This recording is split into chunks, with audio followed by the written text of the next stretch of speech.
જે થાળી હોય એમાં જે રેતીનો ઢગલો હોય ને એ રીતે જમવાનું આમ એકદમ આમ અંદર વાનગી વાતો કરતી હોય. તમને આમ ખબર ન હોય પણ વાનગી વાતો કરતી હોય. પહેલા તો પાપડ બોલે, હું તો વરસાદ વિનાનો હોવાઈ ગયો છું.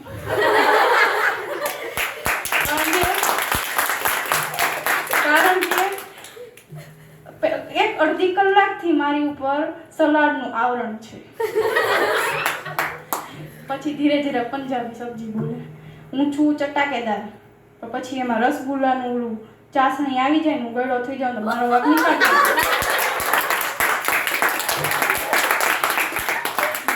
અને રસગુલ્લાને તો હાલત જ ફરી ગઈ હોય બિચારાને. એ અડધું ગળ્યું ને હવે અડધું તીખું, કાંઈ આમ મજા જ ન આવે અને જગ્યા જ ન હોય એમ.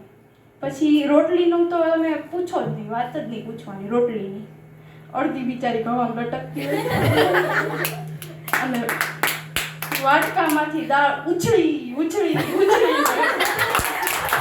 બહાર આવીને આખી રોટલી ભીની કરી નાખે ને. એટલે રોટલી તો એમ કે અરે મારી શું રોટલી છું, અડધી હવામાં અને અડધી ભીની આવું થાય. અને તોય બધા ખાતા હોય, અજીબ ટેસ્ટ. એમ કેવું લાગે? ગળ્યું પંજાબી શાક, ભીની રોટલી. ચાલો આ ઉપરથી એક જોક્સ કહું, એક સમજાઈ હશે, બાકી તો પછી જોઈ જેને સમજાય. એક સાસુ હતા, નવી બહુ આવી. બરોબર, નવી બહુ આવી. હવે કોઈ પહેલા જ દિવસે આમ નો કે ને, બીજા દિવસે રસોડામાં ગયું, સાસુ શાક લઈને આવી બહારથી.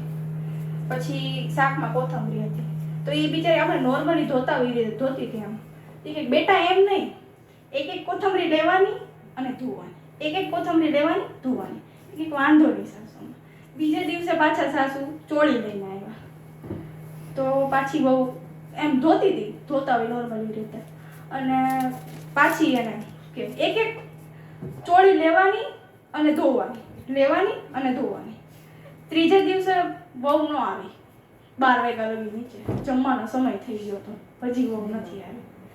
સાસુ બોલાવા ગયા, તો કે બેટા આવો નીચે, તો એ જમવાનું બનાવવાનું. એ કે મારે હજી 2 કલાક લાગશે. તો સાસુ કે કેમ?